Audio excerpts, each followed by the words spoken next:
की विस्थापन अभिक्रिया की। विस्थापन अभिक्रिया में लिखा था भैया अधिक क्रियाशील वाला तत्व कम क्रियाशील वाले तत्व को अपने स्थान से उसे क्या बोलते हैं हम? विस्थापन अभिक्रिया। मतलब जो अधिक, जैसे कि भैया मैंने आपको उदाहरण दिया था भैया Fe प्लस CuSO4, ये भैया जो आपका Fe है ना, ये Fe आयरन, ये ऊपर से अधिक क्रियाशील है। कौन सा? कौन? आयरन। तो आयरन क्या करेगा? इस कॉपर को यहाँ से हटा देगा और खुद इसकी जगह बैठ जाएगा। तो ये क्या है? Fe किसके साथ जुड़ जाएगा? SO4 के साथ। और किसको विस्थापित कर देगा? ये। इस प्रकार की आपको इक्वेशन दी गई हो वहाँ पे, ये इक्वेशन मान लीजिए आपको दे दिया वहाँ पे एग्जाम में, और पूछे कि निम्न में कौन सी रासायनिक अभिक्रिया हो रही है, और इसको देख के आपको समझना है कि सर ये Fe था, CuSO4 था। अब इधर क्या होगा सर? ये Fe ने Cu को विस्थापित कर दिया, खुद इसकी जगह बैठ गया, Cu को विस्थापित कर दिया। इसका मतलब क्या है? ये विस्थापन अभिक्रिया है। कैसे अभिक्रिया है ये? ठीक है। इसके बाद हम बात करते हैं भैया आपकी द्विविस्थापन अभिक्रिया की। किसकी बात करते हैं आप? द्विविस्थापन।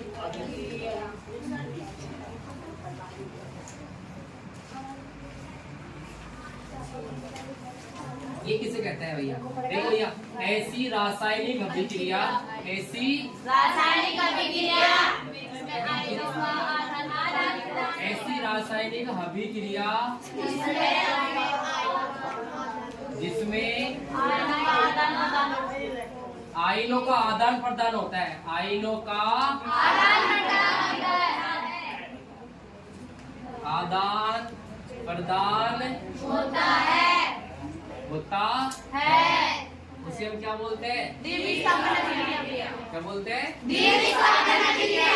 अब इसमें आपको देखो, ये हिंदी तो सबको याद रह जाती है। मेन जो बात दिक्कत आती है वो दिक्कत है सर रिएक्शन की। किसकी दिक्कत आती है? Hello hello, excuse me.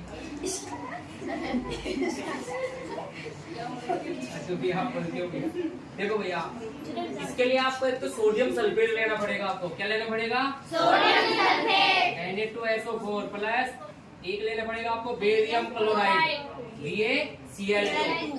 BaCl2 इसको क्या बोलते हैं हम? Sodium sulphate. Sodium sulphate. Sir ये सूत्र कैसे बनाया आपने? अरे भैया मैंने आपको बनाना सिखाया था। सिखाया था ना? ऐसे देखो सिखा रहा हूँ, वापस देखो इधर। सर सोडियम है, इसका प्रतीक होता है Na। सर S सल्फेट क्या होता है? SO4। और ऊपर कितना आता है सर? 2। लेकिन सर 2 क्या है इसकी वैलेंसी? तो 2 वैलेंसी कहाँ लिखते हैं? नीचे। सोडियम कितने नंबर पे आता है सर? सोडियम आता है 11 पे। पहली कक्षा में 2, दूसरी में 8, कितने हो गए? 10। कितने करना है? तो तीसरे में कितना आएंगे? 1। अब बताओ मुझे, ये 7 ले या 1 किसी को दे? इसलिए इसकी वैलेंसी कितनी होती है? 1। इसको इसके साथ, इसको इसके साथ। तो N एक के नीचे तो कौन आ जाएगा? और SO4 के नीचे एक हम इसमें से लिखते नहीं है। ऐसे इसका ये क्या है सर आपका? Barium chloride. ये क्या है? Barium chloride. Barium chloride. ये देखो कैसे बनेंगे, देखो इधर बहुत सिंपल है, कोई दिक्कत नहीं है। ये जो आपका Na होता है क्या है? सोडियम। इधर ये क्या है? क्लोराइड। आपने देखा होगा, खूब देखा आपने, मैंने आपको करवाया हुआ है सर। सोडियम के ऊपर अभी भी बता रहा हूँ सर, इस पे किस कौन सा आयन होता है? धनायन होता है। चाहे एक ही हो चाहे कितना हो, लेकिन प्लस होता है कि नहीं होता है? होता है। क्लोरीन मैंने आपको निकालना सिखाया सर। क्लोरीन का परमाणु क्रमांक होता है 17। सर इसका पहली कक्षा में 2, दूसरी में 8, कितने हो गए सर? 10। कितने करना है इसको? तो लास्ट में कितना आएंगे? 7 किसी को दे या 1 किसी से ले? इसलिए इसकी बैलेंस कितनी होती है? तो वही प्लस वाला तो माइनस वाले के साथ आदान प्रदान कर लेंगे। तो सर ये जो सोडियम है ना, ये किसके साथ मिल जाएगा? तो सर इसका तो क्या बन जाएगा? NaCl। क्या बन जाएगा? जो बचे हैं उनको भी चिपका दो आप। सर कौन कौन बचे? एक बचा है सर SO4, एक बचा है क्या बनेगा BaSO4 BA क्या होता है बेरियम, तो barium sulphate, barium sulphate plus एक क्या बना है सर सोडियम क्लोराइड साधारण नमक सोडियम क्लोराइड क्लोराइड। क्या बना आपका ये सोडियम क्लोराइड। क्या बना है ये आपका सोडियम क्लोराइड ये आपका साधारण नमक होता है। क्या होता है साधारण नमक साधारण नमक। ठीक है हो गया। अब सुनो मेरे बात, एक चीज इसके अंदर ये जो आपका है ना ये जो बेरियम सल्फेट बना है, जैसे आपके क्या कि प्रयोगशाला होती है ना, तो वहाँ को प्रैक्टिकल करके देखते हैं हम। वो हम भाई एक पाउडर में लेते हैं, एक में लेते हैं सोडियम सल्फेट, एक में लेते हैं बेरियम क्लोराइड, दोनों को जब मिलाते हैं ना मिलाते हैं ना भैया, तो ये चूर्ण बनता है भैया। नमक भी बनता है, लेकिन आप लोग सब जानते हो सर नमक तो पानी के अंदर घुल जाता है, ये तो घोले तो घुल जाता है ना। हाँ। ये फिर कुछ अवक्षेप रहता है क्या? अवक्षेप जानते हो क्या? नहीं जानते अवक्षेप? अरे भैया कुछ पानी के अंदर घुले नहीं और कुछ तड़ी के अंदर बैठ जाए, आपको आपकी आंखों से ऐसे कैसे दिख जाएगी सर इसके अंदर क्या कि पूरा घुला नहीं है, कुछ शेष रह गया है ना, रहता है कुछ शेष, तो वो होता है, उसको बोलते हैं अवक्षेप। क्या बोलते हैं? अवक्षेप। तो जैसे आप लोग इसको घोलोगे सर ये तो पानी के अंदर घुल जाएगा, लेकिन सर इसको है ना ये पानी के अंदर घुलेगा नहीं आपका, ये आपका पानी के अंदर है नहीं घुलेगा पानी के अंदर। ये जब ये पानी के अंदर नहीं घुलेगा तो ये क्या है सर ये बन जाएगा आपका अवक्षेप। क्या बन जाएगा ये आपका क्या बन जाएगा ये अवक्षेप किसे कहते हैं? जिसे हम घोलने पे है ना वो पानी के अंदर घुले नहीं, पानी के अंदर घुले नहीं। तो भैया जैसे आप लोग पानी के अंदर मिट्टी डालते हो, मिट्टी घुल जाएगी क्या? नहीं। ऐसे कैसे दिखेगी? नीचे जाके बैठ जाएगी, वो तली में बैठ जाती है ना भैया। ऐसे साहब ये घुलता नहीं है, तो इसलिए ये क्या है सर इसमें एक ये अवक्षेप है। क्या ये अवक्षेप? एक और भैया अभिक्रिया बन गई अवक्षेपण अभिक्रिया। कौन सी अभिक्रिया? वो क्या है सर? ऐसी रासायनिक अभिक्रिया जिसमें अवक्षेप का निर्माण होता है। किसका होता है निर्माण? अवक्षेप का। उसके लिए आप लोग अलग से आपको रासायनिक अभिक्रिया ये समीकरण याद करने की जरूरत नहीं है। एक समीकरण इसमें लिख दो विस्थापन में, और इसी को किस में लिख दो आप लोग अवक्षेपण में, दोनों का काम बन जाएगा एक से ही। तो भैया इसमें याद रखना है, इसमें किस किस को लिया था हमने? एक तो सोडियम सल्फेट लिया था और एक बेरियम क्लोराइड लिया था। इससे क्या बनाया सर? मैंने आपको बनाना सिखाया कैसे बनाया है, ठीक है। बेरियम सल्फेट जो कैसा होता है सर? अवक्षेप होता है, ये चूर्ण है जो घुलता नहीं है। और ये आपको जानते हो ये घुलेगा पानी के अंदर घुल जाता है ये, ठीक है। राइट डाउन कीजिए इसको। अब ये तो लिख लो भैया, एक और अभिक्रिया लिख लो भैया, अवक्षेपण अभिक्रिया। कौन सी अभिक्रिया? अवक्षेपण अभिक्रिया। इसमें क्या लिखेंगे आप? ऐसी अभिक्रिया जिसमें अवक्षेप का निर्माण होता है। देखो इसमें ऐसी रासायनिक अभिक्रिया जिसमें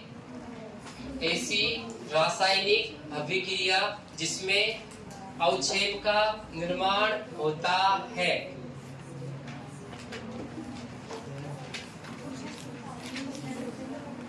ऐसी रासायनिक अभिक्रिया जिसमें अवक्षेप का निर्माण होता है।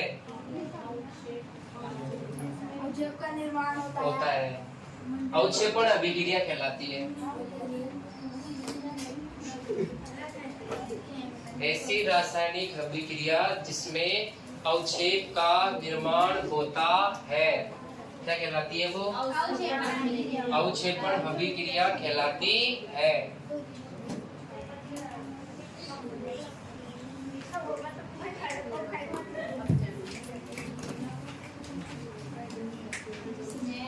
इसका आप लोग कलर वो लिख लेना भैया। इसका जो कलर है वो होता है श्वेत रंग का। कैसे रंग का होता है ये?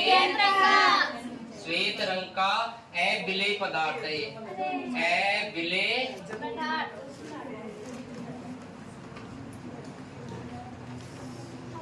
सफेद चूर्ण है भैया, ये सफेद कलर का चूर्ण है ये, ठीक है भैया। मार्केट में मिल जाएगा आपको, ठीक है। और अविलेय है, अविलेय मतलब घुलता नहीं है। उतार लिया नहीं तो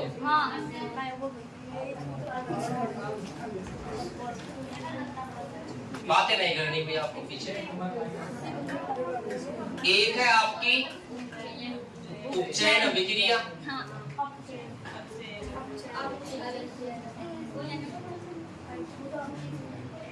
देखो दोनों को हम साथ साथ पढ़ेंगे, हम दोनों को साथ साथ पढ़ेंगे और दोनों अभिक्रियाओं को हम अंतर से पढ़ेंगे, ठीक है, अंतर करते हुए। तो उपचयन अभिक्रिया एक होती है आपकी अपचयन अभिक्रिया, अपचयन अभिक्रिया।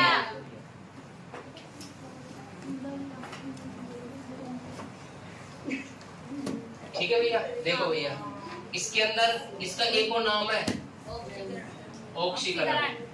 क्या है इसका एक और नाम? ऑक्सीकरण। देखो यदि परिभाषा की बात करें भैया, देखो शॉर्टकट बता रहा हूँ मैं आपको। यदि आप उपचयन की बात करें, मतलब किसी भी रासायनिक अभिक्रिया के अंदर यदि O2 की क्या होती है? वर्दी। O2 की क्या होती है? वर्दी। मतलब ऑक्सीजन जुड़ता हो ना, हाँ। किसी के अंदर यदि ऑक्सीजन की ऐड हो रहा है, जुड़ रहा है, मतलब आप लोग उसको क्या कह देंगे सर? सर वो क्या है आपकी उपचयन अभिक्रिया, वो क्या है आपकी ऑक्सीकरण अभिक्रिया। यदि ऑक्सीजन जुड़ता है तो अगर सर ऑक्सीजन की कमी हो या ऑक्सीजन कम हो, O2 की या क्या होती है? कमी। क्या होती है? कमी। उसे क्या कहेंगे हम? अपचयन अभिक्रिया। जैसे सर सुनो मेरी बात, मैंने यहाँ पे लिया है Cu, क्या है सर? ये कॉपर। यदि मैं इसकी अभिक्रिया कराता हूँ ऑक्सीजन के साथ, किसके साथ?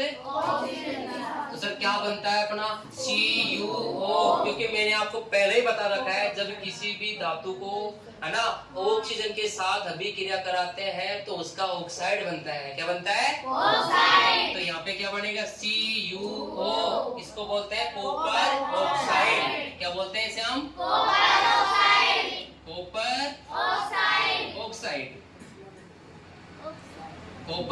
ऑक्साइड। अब सुनो, अब यदि इसकी बैलेंस की बात करें तो सर यहाँ पे कॉपर 1 है, इधर भी कॉपर 1 है, इधर ऑक्सीजन 2 है, इधर 1 है, तो इधर कितने से गुणा करेंगे हम? 2 से। अब सर यहाँ पे 2 ऑक्सीजन हो गए, 2 इधर ऑक्सीजन हो गए, लेकिन सर यहाँ 2 Cu हो गए, यहाँ एक ही Cu है, तो इसको भी किससे गुणा कर देंगे? ये चीजें आप जानते हैं ना। तो सर इसमें क्या हुआ? देखो सुनो, ध्यान से देखना आपको। सर यहाँ पे पहले Cu अकेला था अभिकारक में, देख रहे हो आप? अब सर हम देखते हैं, जैसे यहाँ Cu, अब Cu के साथ कौन आ गया है? पहले यहाँ पे सर Cu अकेला था, अब यहाँ Cu के साथ कौन जुड़ गया है? वो जुड़ा है या घटा है? सर इधर तो Cu अकेला था, यहाँ पे इसके साथ O आ गया है, इसका मतलब सर O की क्या हुई है? तो सर इसमें कौन सी अभिक्रिया हुई है? कौन सी अभिक्रिया? ऐसे पहचान करनी है आपको। कोई आपसे पूछे कि किसका उपचयन हुआ है तो आप क्या कहेंगे? सर कॉपर अकेला था, इसके साथ ऑक्सीजन जुड़ गया, तो सर कॉपर के साथ जुड़ा है ना। तो किसका अपचयन हुआ? उपचयन हुआ है कॉपर का। किसका? दोनों एग्जांपल आपके समझ में आ गए? अब सुनो, देखो इसकी डेफिनेशन कैसे लिखनी है। ऐसी रासायनिक अभिक्रिया जिसमें ऑक्सीजन की वृद्धि होती है। किसकी वृद्धि होती है? ऑक्सीजन की। उसे क्या बोलते हैं हम? और इसमें सर ऐसी रासायनिक अभिक्रिया जिसमें ऑक्सीजन की कमी होती है उसे हम क्या बोलते हैं? अपचयन अभिक्रिया। एक और है भैया, ये तो सर एक ही हुआ है, एक और अंतर देखो लिख सकते हो आप लोग। क्या सर? वो देखो सुनो मेरी बात, एक और है भैया हाइड्रोजन। हाइड्रोजन की इसमें तो देखो ऑक्सीजन की वृद्धि हुई थी ना, तो इसका उल्टा याद रख लेना सर। इसके अंदर H2 की क्या होती है? कमी। क्या होती है? H2 की। और इसमें सर H2 की क्या होती है? वृद्धि। क्या होती है? तो देखो दोनों को एक साथ हम लिख सकते हैं परिभाषा के अंदर। कैसे गुरुजी? कि ऐसी रासायनिक, क्योंकि हम जानते हैं सर, हम अभी जो पढ़ रहे हैं ना वो सारी जितनी भी रासायनिक अभिक्रियाएं पढ़ रहे हैं सर। रासायनिक अभिक्रिया किसे कहते हैं? जिसमें रासायनिक परिवर्तन होता है उन्हें हम क्या बोलते हैं? क्योंकि रासायनिक अभिक्रिया के अंदर नया पदार्थ बनता है। क्या बनता है? नया पदार्थ। जिसमें भी नया पदार्थ बनता है वो क्या होती है? रासायनिक अभिक्रिया। सर यहाँ भी नया पदार्थ बन रहा है सर, ये जितनी भी है रासायनिक अभिक्रियाएं हैं, लेकिन उस रासायनिक अभिक्रिया का स्पेशल नाम क्या है? इसका नाम उपचयन है, इसका नाम अपचयन। तो इसके टाइप पढ़ रहे हैं हम। किसके टाइप पढ़ रहे हैं? रासायनिक अभिक्रिया। इसका मतलब रासायनिक अभिक्रिया के पार्ट है। हाँ। इसलिए हम अभी की वो डेफिनेशन जोड़ेंगे कि ऐसी रासायनिक अभिक्रिया जिसमें ऑक्सीजन की बढ़ती तथा हाइड्रोजन की कमी होती है उसे उपचयन अभिक्रिया कहते हैं। और ऐसी रासायनिक अभिक्रिया जिसमें O2 की कमी H2 की बढ़ती होती है उसे अपचयन अभिक्रिया कहते हैं। सबसे पहले किसको डालोगे आप लोग? चलो भैया लिखो।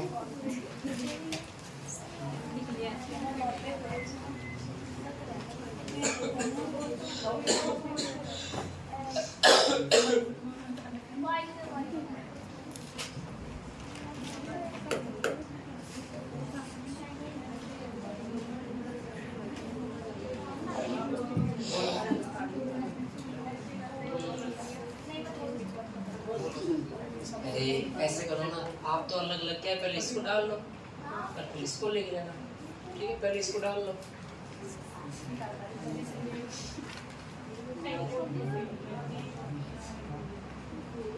वो अंग्रेजी पढ़ा देंगे। उपचयन अभिक्रिया डाल ले ठीक। हाँ। ऐसी रासायनिक अभिक्रिया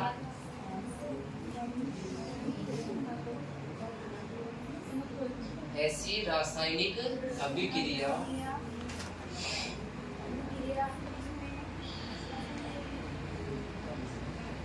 ऐसी रासायनिक अभिक्रिया जिसमें O2 की वृद्धि तथा O2 की वृद्धि तथा H2 की कमी होती है। O2 की तो वृद्धि तथा H2 की कमी होती है उसे उपचयन अभिक्रिया कहते हैं।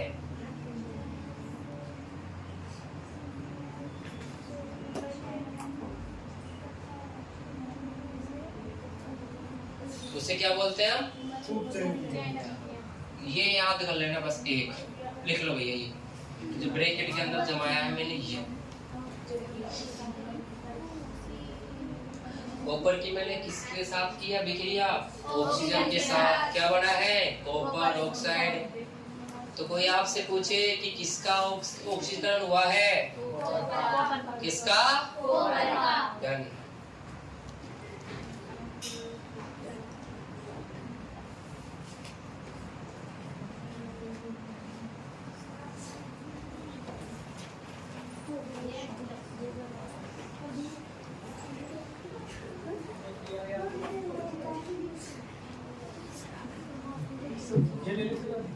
चल रहा है क्या? ये चल रहा है।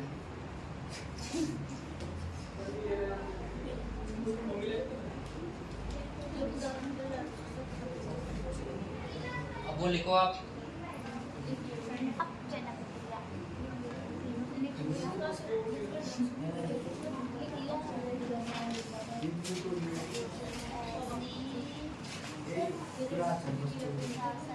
इसमें कौन सा वाला उतारा है आपने? इसमें ये वाला उतारना है, ठीक है। इसमें देखो आप,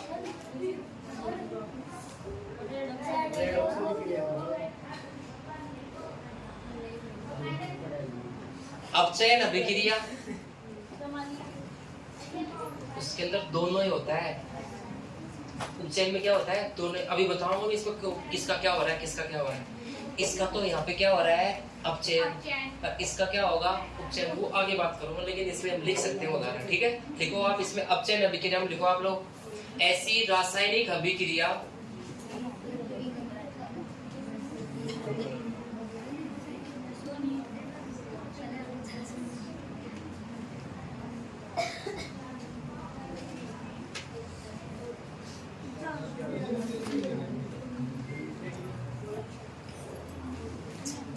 ऐसी रासायनिक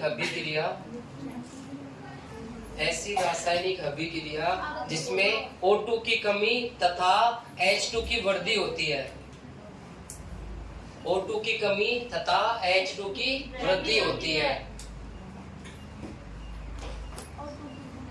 O2 की कमी तथा H2 की क्या होती है? वृद्धि होती है। उसे हम क्या बोलते हैं? अब देखो ध्यान से, CuO plus H2 is equal to Cu plus H2O। ये बना था, अभी कैसे बना था मैंने आपको सिखाया ये। अब सुनो मेरे बाप, आराम आराम से देखते हैं। सर पहले हम देखते हैं, इसका नाम है कॉपर ऑक्साइड। मैं यहाँ लिख देता हूँ कॉपर ऑक्साइड, कॉपर ऑक्साइड। अब सर कॉपर के साथ ऑक्सीजन था यहाँ। सर यहाँ देख रहे हैं, अब यहाँ अकेली हो गई ना कॉपर, कौन हट गया? कमी हुई क्या ऑक्सीजन की? अरे कमी हुई क्या? आप मुझे बताओ किसका यहाँ पे CuO का क्या हुआ है? क्या हुआ है? सर इसका तो क्या हुआ है सर? अपचयन। किसका हुआ है अपचयन? कहीं आपसे कोई कॉपर का नहीं हुआ है, हमेशा इधर वाले का बताना है आपको, ठीक है? ठीक है ना? किधर वाले को बताना है? इधर वाले का। तो सर कॉपर ऑक्साइड का क्या हुआ है? अपचयन। सर कैसे?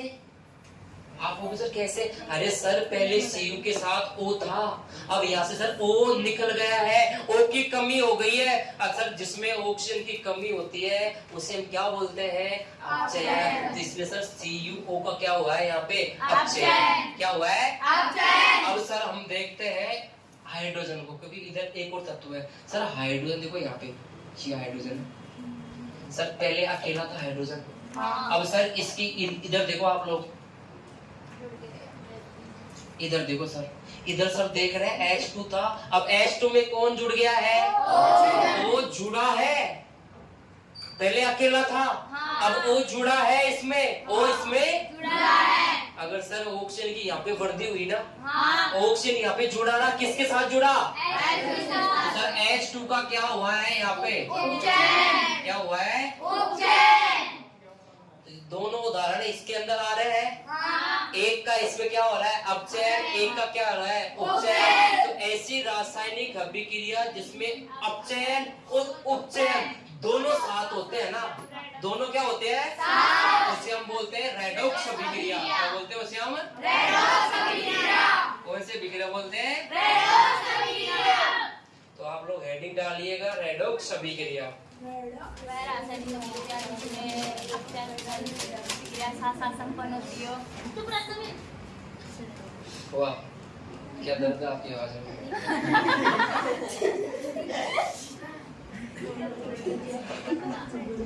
लिखो ऐसी अभिक्रिया, ऐसी अभिक्रिया लिख सकते हो। ऐसी रासायनिक अभिक्रिया, भाई अभिक्रिया लिख लो, रासायनिक को जोड़ लो, कौन अधिक करना है? ऐसी रासायनिक अभिक्रिया जिसमें अपचयन और उपचयन, अपचयन और उपचयन, अपचयन और उपचयन दोनों साथ साथ संपन्न होती है, दोनों साथ साथ संपन्न होती है। उसे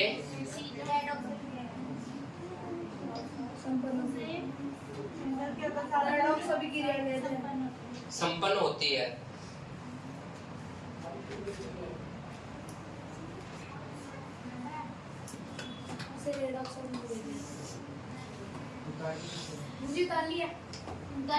संपन्न होती है उसे इसको ऐसे कैसे उतार लो? नीचे वाला भी एक उतारना है, कोई सा उतार लो। एक जो तीर लगाए वे भी उतारने हैं आपको।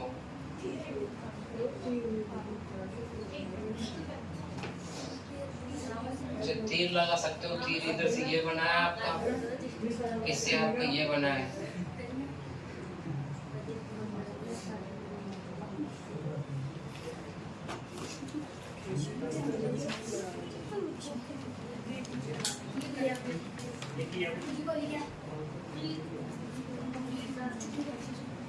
एक चीज बताओ मैं आपको, सुनो मेरे बात। देखो यदि आपको किसी भी चीज का यदि उपचयन कराना हो ना, क्या कराना हो?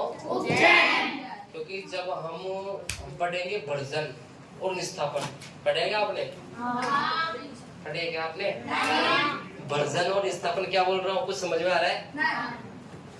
नहीं आपने सुने नहीं, नाम ही नहीं सुना आपने? सुना होगा भैया, सुपर सेट। अरे एग्जाम में आएगा, एग्जाम में सुन लोगे आप लोग, मैं कह रहा हूँ एग्जाम में आएगा एग्जाम में। तो पता है उसमें क्या होता है? उसमें अपने पास भैया ये कॉपर ऑक्साइड है मान लीजिए, इसके जैसा है, मैंने एक और लिया है क्योंकि ये तो हमने बार बार पढ़ लिया सर। एक अलग ऑक्साइड लो आप सर, Zn है, Zn में यदि ऑक्सीजन जोड़ देंगे तो क्या बनेगा? ZnO। ये ऑक्साइड हो गया सर, इसके साथ क्या हो गया? ऑक्साइड। अब गुरुजी हमको तो शुद्ध जिंक चाहिए, इसके साथ क्या जुड़ा हुआ है? ऑक्साइड जुड़ा हुआ है। हमको तो भैया इस ऑक्साइड को तोड़ना है, कैसे भी करके। तो पता है उस कंडीशन में आपको ना, जिस किसी का यदि आपको शुद्ध धातु प्राप्त करनी हो ना, शुद्ध क्या प्राप्त करनी है आपको? एक काम कर सकते हो क्या गुरुजी, उसको आप ना कार्बन के साथ उपचयित कर दो, अपचयित कर दो, उपचयित नहीं अपचयित। क्या कर दो आप? मतलब उसकी आप कार्बन के साथ अभिक्रिया करा दो। याद रह जाएगा कि किसी के साथ यदि ऑक्साइड हो तो सर उसको हटाने के लिए, ऑक्साइड को हटाने के लिए आप उसकी कार्बन के साथ क्या कर दो? अभिक्रिया। तो सर देखते हैं क्या होता है, आइएगा बोर्ड पे। सर इससे क्या होगा, ये सी है ना, सी, ये सी के साथ ओ जुड़ जाएगा, सी के साथ तो कौन जुड़ जाएगा? ओ। और ये Zn क्या रह जाएगा सर अपना? अकेला। तो Zn आपका शुद्ध हो गया और इधर सी के साथ क्या बन जाएगा सर? ओ। सर ये है आपकी कार्बन मोनोऑक्साइड। क्या है ये सर आपकी? Carbon monoxide. कार्बन मोनोऑक्साइड वो जहरीली गैस है ये, कार्बन मोनोऑक्साइड। क्या बनी है सर? Carbon monoxide. अब आराम आराम से देखते हैं सर किसका तो क्या हुआ है, किसका क्या हुआ है। मतलब सर किसका तो अपचयन हुआ है, किसका उपचयन। आइए बोर्ड पे आराम आराम से देखना है सर। पहले हम देखते हैं Zn O को। किसको देखते हैं सर हम? सर Zn के साथ O है। इधर देखते हैं सर, इधर क्या हुआ सर? ओ हट गया। ओ भी क्या हो गई? तो क्या कहेंगे उसे हम? सर इसका तो क्या हुआ है? किसका अपचयन हुआ है? Zn इसका नहीं, ZnO का। आप जानते हो, लेकिन फिर भी क्वेश्चन ऑप्शन के अंदर आएगा ना, आप लोग टक्का टुक टुक ऐसे गलती ना करनी है, ठीक है सर। हम देखते हैं कार्बन यहाँ अकेला है। हाँ अकेला ही है सर। इधर देखते हैं इसके साथ इसका भाईबंध कौन आ गया? और वो आ गया है। वो बढ़ गया ना, वृद्धि हो गई। ओ की वृद्धि क्या कहलाती है? तो किसका उपचयन हुआ है? अरे किसका हुआ है? तो इसका क्या हुआ है? एक एक नहीं, आप दो दो उदाहरण याद रखो।